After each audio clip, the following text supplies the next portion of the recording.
Yang kami rindukan hanya Kau Yesus. Biar Engkau nyatakan pribadimu dalam setiap kehidupan kami.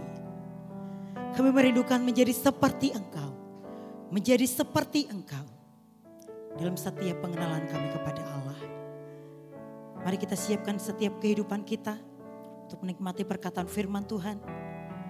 Kita naikkan pujian ini. Yang ku rindukan hanya Kau, Yesus. Nyatakan pribadimu dalam hidupku yang kami dambakan. Yang ku dambakan menjadi seperti Kau Yesus di dalam perkataan, pikiran, perbuatan. Menjadi seperti Kau, menjadi seperti Kau Yesus, menjadi seperti Kau Yesus, menjadi sempurna dalam seluruh hidupku. Biar pujian ini boleh menganjai pengakuan. Kita katakan yang ku rindukan. Yang ku rindukan hanya Kau, Yesus. Nyatakan pribadimu dalam hidupku yang ku dambakan. Yang ku dambakan menjadi seperti Kau Yesus di dalam perkataan, pikiran, perbuatan. Menjadi seperti Kau, menjadi seperti Kau Yesus, menjadi seperti Kau Yesus, menjadi sempurna dalam seluruh hidup. Menjadi seperti Kau. Waktu selanjutnya saya persilakan kepada Dokter Hari. Seperti Kau Yesus, menjadi seperti Kau Yesus, menjadi sempurna dalam seluruh hidupku. Haleluya. Yesus, terima kasih, syukur. Haleluya. Kami siap Tuhan. Amin Yesus. Mari saudara kita berdoa. Tuhan Yesus, kami akan mendengar firman-Mu. Kami sangat membutuhkan hikmat dari sorga, supaya apa yang kami dengarkan tidak lalu dengan sia-sia. Roh Kudus, kuasai hati dan pikiran kami saat ini, supaya apa yang kami dengarkan dapat kami pahami dengan baik, dan apa yang sudah kami pahami, kami berjanji untuk menyimpannya dengan baik dalam hati kami, mengingat dan melakukannya dalam hidup kami. Bapa dalam surga, saat kami mendengar firman-Mu, lindungi kami dari segala yang jahat dan dari hal-hal yang akan menyesatkan kami. Di dalam nama Tuhan Yesus kami berdoa. Amin.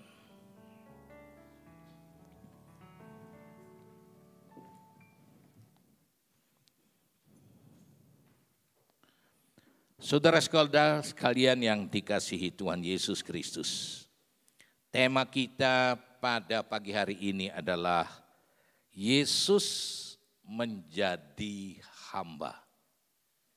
Yesus menjadi hamba. Mari kita membuka Alkitab kita dan kita akan membaca dari kitab Injil Yohanes pasal 13 ayat 13 sampai 15. Ia mengatakan demikian. Kamu menyebut aku guru dan Tuhan, dan katamu itu tepat. Sebab memang akulah guru dan Tuhan. Jadi, jikalau aku membasuh kakimu, aku yang adalah Tuhan dan gurumu, maka kamu juga wajib saling membasuh kakimu. Sebab aku telah memberikan suatu teladan kepada kamu, supaya kamu juga berbuat sama seperti yang telah kuperbuat kepadamu. Demikian firman Tuhan. Terpujilah Tuhan kita, Yesus Kristus. Saudara sekalian yang dikasihi Tuhan, melayani merupakan tugas yang sulit untuk dilakukan. Saudara, mungkin kita menganggap, wah itu gampang Pak, melayani itu tidak sulit. Tapi saudara kalau mau direnungkan betul, melayani itu sulit untuk dilakukan. Ketika saya merenungkan ini, saya mendapatkan sesuatu. Kenapa sulit untuk dilakukan? Karena melayani itu membutuhkan kerendahan hati. Saudara, kita tidak bisa melayani, apalagi saling melayani, tanpa memiliki satu sikap rendah hati di dalam diri kita. Dan kerendahan hati itu membutuhkan pengorbanan. Orang sulit untuk rendah hati, saudara. Kenapa? Karena rendah hati itu butuh korban, saudara. Orang yang tidak mau berkorban tidak mungkin bisa menjadi orang yang rendah hati. Apalagi kemudian melayani. Saudara, dan pengorbanan itu, saudara, butuh kasih yang tulus. Tanpa kasih yang tulus, saudara, tidak mungkin orang bisa rendah hati, tidak mungkin orang mau berkorban, tidak mungkin orang mau melayani. Jadi kasih yang tulus ini merupakan kunci daripada menjadi pelayan Tuhan. Nah, saudara sekalian yang dikasihi Tuhan, kenapa Yesus melakukan hal ini?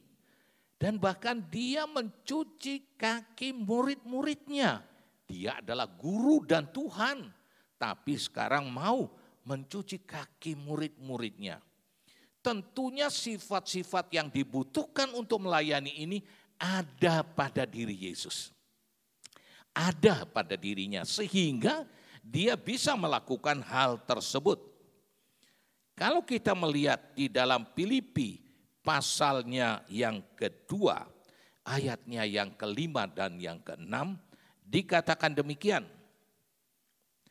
Hendaklah kamu dalam hidupmu bersama menaruh pikiran dan perasaan yang terdapat juga di dalam Yesus. Ini kalau saudara dan saya mau menjadi pelayan Tuhan, menjadi hamba Tuhan, maka saya harus memiliki pikiran dan perasaan yang sama seperti Kristus. Saya lanjutkan. Yang walaupun dalam rupa Allah, tidak menganggap kesetaraannya dengan Allah itu sebagai milik yang harus dipertahankan. Saudara, kita melihat di sini, ayat ini menunjukkan kerendahan hati daripada Yesus. Dia yang adalah Allah yang harusnya dihormati, dipuji, disembah, disanjung, dilayani. Tetapi dia sendiri mau datang ke dalam dunia ini. Meninggalkan kesetaraannya dengan Allah untuk datang ke dalam dunia ini. Bukan untuk jalan-jalan saudara, bukan untuk memerintah saudara. Tapi dia datang ke dalam dunia ini untuk menjadi hamba. Nah saudara, ayat 7 dan 8 saya lanjutkan. Melainkan telah mengosongkan dirinya sendiri dan mengambil rupa seorang hamba dan menjadi sama dengan manusia. Saudara, ketika saya membaca ayat ini saya mikir, apakah Allah jadi manusia itu gampang saudara? Ya, kelihatannya kalau saya tanya gini selintas banyak orang mengatakan, oh gampang Pak. Kenapa kok gampang? Oh karena dia Allah. Jadi kalau mau jadi apa saja gampang buat dia. Saudara, kalau kita mau merenungkan tidak gampang untuk Allah menjadi manusia. Karena Allah menjadi manusia itu butuh pengorbanan. Dia yang tadinya disembah, dipuji, diagungkan, dimuliakan. Sekarang dia datang sebagai hamba. Saudara, dia tidak lagi diperhatikan oleh orang. Bahkan dia dikhianati, dia diejek, dia dicela. Saudara, jadi dengan demikian di sini kita melihat bahwa Yesus Kristus itu dari Allah menjadi hamba itu butuh pengorbanan. Nah di sini kita melihat sifat Yesus yang mau berkorban. Itulah sebabnya dia bisa melayani, saudara. Kemudian dilanjutkan ayat 8, dan dalam keadaannya sebagai manusia, ia telah, perhatikan, merendahkan dirinya. Dan taat sampai mati, bahkan sampai mati di kayu salib. Saudara perhatikan ini, dia bukan taat separuh-separuh Tuhan. Dia taat sampai mati. Bahwa ini adalah ketaatan yang sempurna. Mungkin ada orang taat saudara. Tapi mungkin dia bisa saya taat sampai umur 70 tahun saja. Ya kalau sampai 70 tahun. Wah saya taat sampai umur 50 tahun aja. Separuh umur saya sudah tidak apa-apa. Saudara, Yesus tidak separuh. Yesus tidak 90% taat. Tapi dia taat sampai mati. Berarti ketaatannya sempurna saudara. Dan matinya di kayu salib. Ini cara mati yang sangat-sangat kejam. Cara mati yang sangat hina. Cara mati yang sangat menderita. Dan itu mau dilakukan oleh Yesus Kristus. Dia siap untuk berkorban. Saudara sekalian, mari kita perhatikan. Kita sudah menemukan sifat-sifat untuk melayani itu. Yaitu dia, Yesus Kristus, dia mau berkorban. Dia mau rendah hati. Saudara, dua sifat ini ditambah lagi mari kita melihat di dalam Yohanes 13 ayatnya yang pertama. Dikatakan di sana bahwa sementara itu sebelum hari raya Paskah mulai, Yesus telah tahu bahwa saatnya sudah tiba untuk beralih dari dunia ini kepada Bapa. Perhatikan ayat berikutnya saudara. Sama seperti ia senantiasa mengasihi murid-muridnya. Demikian sekarang ia mengasihi mereka. Perhatikan saudara, sampai kepada kesudahannya. Saudara, kita melihat kasih Yesus ini bukan separuh-separuh terhadap kita, saudara. Dia mengasihi kita sampai kesudahannya. Bahkan pemazmur mengatakan bersyukurlah kepada Tuhan karena Ia baik. Bahwasanya untuk selama-lamanya kasih setianya. Apa artinya selama-lamanya? Bukan cuma di dunia. Tapi kasihnya kepada kita ada dalam dunia ini, bahkan sampai nanti kita tinggal di surga bersama dengan Dia, kasihnya tidak pernah berubah. Saudara, kasih ini yang Yesus miliki. Kasih inilah Yesus pakai untuk mengasihi kita. Sehingga Dia rela berkorban dan menjadi orang yang rendah hati.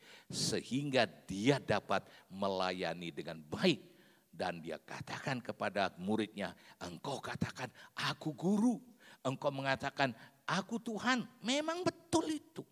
Nah, kalau aku adalah gurumu dan Tuhanmu, melakukan hal ini, kamu juga harus mau saling mencuci kaki atau saling melayani satu dengan yang lain.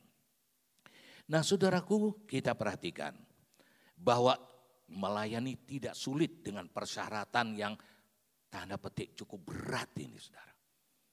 Tapi Yesus tidak bilang kepada saudara dan saya, Hari, kamu melayani ya, kamu harus melayani. Dan ya silakan, maumu sendiri, ya terserah. Kita pasti tidak bisa melakukan. Yesus tahu, saudara, Dia memerintahkan kita untuk melayani. Dia memberikan teladan untuk saling melayani sebagai hamba. Saudara, tapi Dia tahu juga saudara dan saya tidak bisa melakukan. Oleh karena itu Dia memberikan kepada kita perlengkapan, saudara. Agar supaya kita bisa meneladani Dia sebagai hamba. Dia kasih perlengkapan. Kalau Dia tidak kasih perlengkapan, kita tidak mungkin bisa. Saudara, perlengkapan yang pertama kalau kita perhatikan, maka yang pertama Yesus tahu yang membuat saudara dan saya tidak mau, tidak bisa melayani Dia oleh karena ada dosa di dalam diri kita. Ada dosa, dosa itu menghalangi kita untuk bisa melayani Dia dengan baik. Melayani Dia sesuai dengan kehendak Tuhan. Oleh karena itulah, maka kita melihat apa yang dilakukan oleh Yesus Kristus untuk kita. Saudara, di dalam Roma pasal 5 ayat 8 dikatakan demikian. Akan tetapi Allah menunjukkan kasih-Nya. Jadi Dia bukan cuma ngomong saja Allah itu. Hari aku mengasihi kamu. Dia tidak cuma ngomong. Dia melakukan, saudara. Apa yang Dia katakan? Saya lanjutkan. Akan tetapi Allah menunjukkan kasih-Nya kepada kita. Oleh karena Kristus telah mati untuk kita ketika kita masih berdosa. Saudara, waktu kita masih berdosa, Yesus tetap mengasihi kita. Dan bahkan mati buat kita untuk menebus dosa kita. Luar biasa. Ini kasih yang diberikan oleh Yesus. Ini perlengkapan yang diberikan oleh Yesus, yaitu mengampuni dosa kita. Di dalam 2 Korintus 5:21 saudara dikatakan, Dia yang tidak mengenal dosa telah dibuatnya menjadi dosa karena kita, supaya di dalam Dia kita dibenarkan oleh Allah. Saudara, di dalam Yesus yang terima Dia sebagai Tuhan dan Juru Selamat, dikatakan oleh firman Tuhan, dosa kita sudah ditebus, dosa kita sudah diampuni, dan kita sekarang adalah orang-orang yang benar di dalam Yesus Kristus. Jadi dengan demikian ayat tadi mengatakan dengan jelas kepada kita sekalian bahwa Yesus memberi perlengkapan pertama tanpa kita sadari mungkin saudara. Perlengkapan pertama itu adalah penebusan dan pengampunan terhadap dosa kita. Dan itu sudah diberikan saudara. Dan sudah menjadi milik kita. Dan kemudian di dalam 1 Yohanes 2 ayatnya yang ke-12 dikatakan demikian. Aku menulis kepada kamu, hai anak-anak. Perhatikan saudara, sebab dosamu telah diampuni oleh karena namanya. Saudara, bukan akan diampuni saudara. Ayat ini katakan kepada kita dengan jelas bahwa dosamu sudah diampuni dalam nama Yesus. Kenapa sudah? Dia sudah mati di atas kayu salib untuk penebusan dan pengampunan dosa kita. Saudara sekalian yang dikasihi Tuhan, jadi ini perlengkapan yang pertama yang Tuhan berikan kepada kita. Dan kemudian Rasul Paulus menjelaskan di dalam surat Roma pasal 7 ayat 19 dan 20. Di sana dikatakan begini. Sebab bukan apa yang aku kehendaki, yaitu yang baik yang aku perbuat. Melainkan apa yang tidak aku kehendaki, yaitu yang jahat yang aku perbuat. Perhatikan kalimat berikut. Jadi jika aku berbuat apa yang tidak aku kehendaki, maka bukan lagi aku yang memperbuatnya, tapi dosa yang diam di dalam aku. Dosa menghalangi seseorang untuk melakukan perbuatan yang baik. Dosa menghalangi seseorang untuk bisa melayani satu dengan yang lain. Dan Yesus tahu itu. Itulah sebabnya dia datang meniadakan satu hal supaya saudara dan saya bisa melayani seperti dia. Yaitu dia menebus dan mengampuni semua dosa kita. Nah saudara sekalian yang dikasihi Tuhan. Setelah dia memberikan pengampunan terhadap dosa-dosa kita saudara. Maka dia mengutus Roh Kudus ke dalam hati kita. Supaya Roh Kudus yang adalah roh penolong, yang adalah roh penghibur, yang adalah roh pengajar, yang adalah roh penasihat ini akan menolong, menghibur, menasihati, mengajar kami agar supaya kita dapat melakukan pelayanan seperti Yesus Kristus. Mari kita perhatikan di dalam Yohanes pasal 14 ayat 15 sampai 17. Saya bacakan dulu ayat 15 saudara. Jikalau kamu mengasihi aku, kamu akan menuruti segala perintahku. Saudara perhatikan di sini. Yesus katakan kalau kamu mengasihi aku, kamu akan menuruti segala perintahku. Saudara, pertanyaan saya kepada saudara, pada kita sekalian. Apakah kita ini mengasihi Yesus? Oh, kita katakan, ya Pak, saya mengasihi Yesus. Pertanyaannya, apakah saudara sudah melakukan perintah Tuhan? Apakah sudah melakukannya?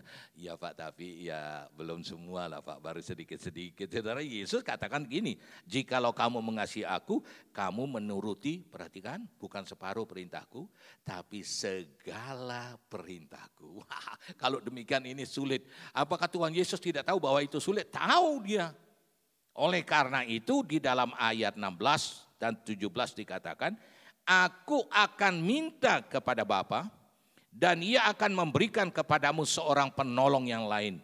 Supaya ia menyertai kamu selama-lamanya. Yaitu roh kebenaran.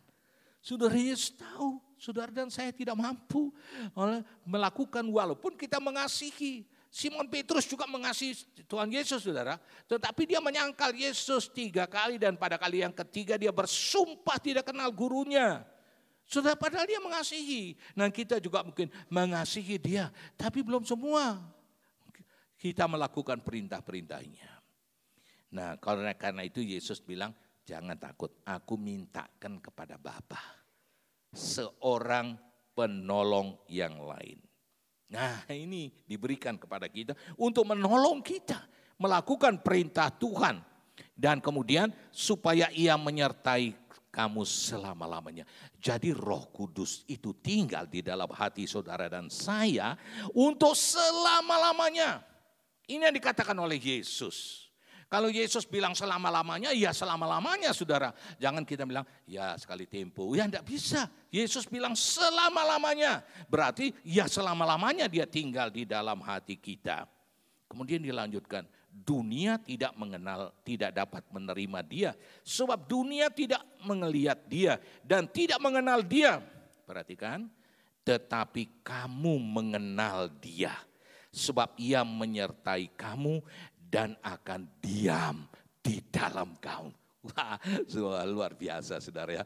Perlengkapan yang Tuhan Yesus berikan ini sangat sempurna saudara. Setelah dia mengampuni, menebus dosa kita, dia mengutus penolong buat kita untuk menjadi pelayan-pelayan, menjadi hamba seperti yang Yesus teladankan buat kita.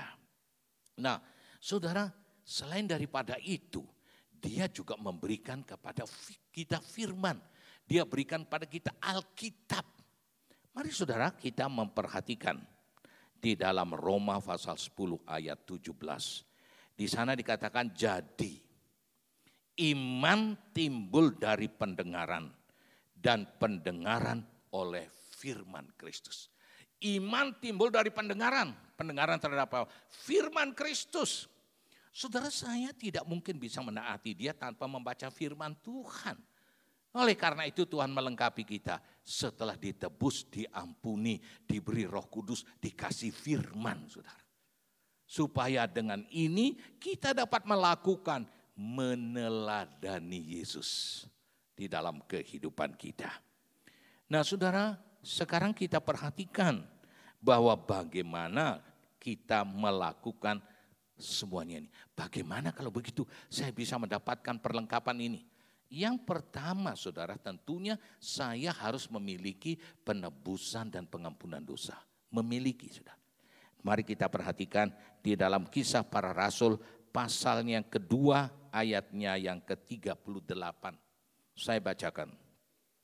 Jawab Petrus kepada mereka, bertobatlah dan hendaklah kamu masing-masing memberi dirimu dibaptis dalam nama Yesus Kristus untuk pengampunan dosamu, maka kamu akan menerima karunia Roh Kudus. Saudara, bagaimana cara melakukannya? Bertobat. Kemudian buka hati, terima Yesus sebagai Tuhan dan Juru Selamat. Maka saudara dikatakan dengan jelas di sini, kamu akan mendapatkan pengampunan terhadap dosamu dan menerima karunia Roh Kudus. Saudara, ini yang harus pertama kita lakukan saudara, yaitu buka hati, terima dia sebagai Tuhan dan Juru Selamat untuk mendapatkan penebusan dan pengampunan dosa. Saudara, mari kita melihat penebusan dan pengampunan dosa ini. Di dalam buku yang saya kirimkan itu dituliskan 2 Korintus, Kolose 2 ayat 13-14. Sama saja yang saya bacakan ini adalah Kolose pasal 1 ayat 13 dan 14. Ia telah melepaskan kita dari kuasa kegelapan dan memindahkan kita ke dalam kerajaan anaknya yang kekasih. Perhatikan saudara, di dalam dia kita memiliki penebusan kita, yaitu pengampunan dosa. Puji Tuhan saudara ya, di dalam Kristus kita bukan ya sekedar tahu, tapi kita memiliki penebusan dan pengampunan dosa kita. Nah saudara sekalian yang dikasihi Tuhan, mengapa hal ini sangat penting? Ya penting karena ini adalah sarana untuk melayani dia. Saudara, kemudian kita perhatikan dan selanjutnya setelah kita mendapat penebusan dan pengampunan dosa kita, maka kita harus mau menjaga kekudusan diri kita. Supaya kita tetap kudus di hadapan Tuhan sehingga tetap bisa dipakai menjadi pelayan-pelayan, menjadi hamba-hambanya. Saudara, bagaimana caranya itu? Di dalam Amsal pasal 28 ayat 13 dikatakan, siapa menyembunyikan pelanggarannya tidak akan beruntung. Artinya dia termasuk juga tidak bisa melayani, ya, tidak bisa mau meneladani Yesus, tidak akan beruntung. Mari kita baca selanjutnya, tetapi siapa yang mengakuinya dan meninggalkannya akan disayangi. Jadi setiap kali Roh Kudus mengingatkan saudara bahwa saudara sudah berjalan pada jalan yang salah, yang berbeda dengan firman Tuhan, tetap datang. Segera datang kepada Tuhan. Akui bahwa itu salah. Tinggalkan hal itu. Jangan diulangi. Dan kemudian teruslah berjalan di bawah tuntunan daripada Roh Kudus. Ini hal yang pertama yang harus kita lakukan. Yang berikutnya yang harus kita lakukan, kita harus mau terus menerus hidup di bawah pimpinan Roh Kudus. Jangan biarkan daging kita menguasai kehidupan kita. Tapi mari kita terus menerus tiap-tiap saat dipimpin dan dikuasai oleh Roh Kudus. Galatia 5 ayat 16 dan 25 mengatakan begini. Maksudku ialah hiduplah oleh Roh. Maka kamu tidak akan menuruti keinginan daging. Hidup oleh Roh. Ini perlengkapan yang Tuhan berikan. Supaya kita bisa meneladani Dia. Hiduplah oleh Roh. Kalau kita hidup oleh daging, tidak bisa kita meneladani Dia. Sudah hiduplah oleh Roh. Apa artinya Pak? Hidup oleh Roh. Ayat 25 katakan, jikalau kita hidup oleh Roh, baiklah hidup kita juga dipimpin oleh Roh. Begitu pagi saudara bangun, saudara yang pertama saudara lakukan, Roh Kudus silakan pimpin hidup saya hari ini. Agar supaya saya bisa meneladani Yesus sebagai hamba, sebagai pelayannya. Saudara, sehingga sepanjang hari itu Roh Kudus akan memimpin. Bagaimana kalau saya keliru tuh? Roh Kudus akan ingatkan kita, hari kamu sudah keliru ini. Ya, kemudian apa yang dilakukan? Yang kita lakukan, kita mengakui dan meninggalkannya. Roh Kudus kembali memimpin hidup kita sehingga saudara kita tetap bisa meneladani Yesus Kristus. Nah, saudaraku yang dikasihi Tuhan, jadi kita melihat sekarang bagaimana dengan firman. Firman juga merupakan sangat penting. Perhatikan, saya membacakan. Sebab itu, buanglah segala sesuatu yang kotor dan kejahatan yang begitu banyak itu. Dan terimalah dengan lemah lembut firman yang tertanam di dalam hatimu yang berkuasa menyelamatkan. Saudara, firman itu menyelamatkan. Jadi dengan demikian buang yang kotor. Yang kotor-kotor ini yaitu buanglah segala sesuatu yang kotor, kejahatan ini harus dibuang saudara. Karena ini semua menghalangi kita memahami firman Tuhan. Saudara, oleh karena itu kita harus buang ini dan kemudian kita minta tuntunan Roh Kudus lewat firman-Nya. Mari kita perhatikan ayat berikut yang masih berhubungan dengan firman Tuhan, ayat 25 dari Yakobus pasal 1. Tetapi barang siapa meneliti hukum yang sempurna, yaitu hukum yang memerdekakan orang, dan ia bertekun di dalamnya. Perhatikan saudara, jadi bukan hanya mendengar untuk melupakannya, tetapi sungguh-sungguh melakukannya. Apa yang terjadi pada diri orang itu? Ia akan berbahagia oleh perbuatannya. Luar biasa perlengkapan yang Tuhan berikan ini, perlengkapan untuk bisa hidup berbahagia terus menerus dalam kehidupan kita. Jadi dengan demikian saudaraku yang dikasihi Tuhan, kita sudah melihat Tuhan sudah memberikan perlengkapan. Dia menebus dan mengampuni dosa, mengutus Roh Kudus dalam hidup kita, memberikan firman. Dan tentunya firman itu harus bersama dengan doa kita kepada Tuhan. Ya, doa ini membuat kita menjadi kuat di dalam Dia. Dan dengan demikian kita dapat melakukan apa yang Dia perintahkan, yaitu untuk meneladani kehidupannya. Nah saudara, sekarang yang terakhir kita melihat, kalau begitu apa yang akan kita dapatkan kalau kita meneladani Yesus Kristus. Kita hidup sesuai dengan perintah Tuhan. Di dalam Matius pasal 5 ayat 16. Demikianlah hendaknya terangmu bercahaya di depan semua orang, supaya mereka melihat perbuatanmu yang baik dan memuliakan Bapamu di surga. Saudara, perintah Tuhan, kamu harus menjadi teladan supaya semua orang melihat. Dan semua orang akan bukan memuji kamu, bukan memuliakan kamu. kita melakukan hal yang baik, kita meneladani Tuhan, kita menjadi hamba Tuhan yang baik, maka akibatnya Bapa di surga yang akan dimuliakan. Ini memang tujuan kita. Tujuan Yesus juga datang untuk memuliakan Bapanya. Dan dia meneladani kita supaya saudara dan saya dalam hidup ini saat lepas saat dapat memuliakan nama Tuhan. Dan yang terakhir kita melihat apa yang akan kita dapatkan. Kita akan dihormati oleh Bapa. Yohanes 12 ayat 26 katakan, barang siapa melayani aku, ia harus mengikut aku. Dan di mana aku berada, di situ pun pelayanku akan berada. Barang siapa melayani aku, perhatikan saudara, ia akan dihormati Bapa. Dia bukan dihormati sama Pak Bu Wali Kota, saudara. Dia bukan dihormati oleh Presiden Jokowi, saudara. Tetapi dia dihormati oleh Bapa di surga. Suatu kehormatan yang sempurna. Itulah sebabnya pada pagi hari ini kita diajak untuk meneladani apa yang Yesus lakukan. Dan Yesus katakan, kalau aku adalah guru dan Tuhanmu, kamu harus melakukan juga yang seperti aku lakukan. Ini yang aku teladani. Dan dia memberikan perlengkapan kepada kita untuk bisa melakukan. Ambil perlengkapan itu dan kemudian gunakan dalam kehidupan kita untuk melayani dia. Karena itu mari kita melayani dengan perlengkapan yang sudah kita terima dari dia. Agar hidup kita memuliakan Bapa dan dihormati oleh Bapa.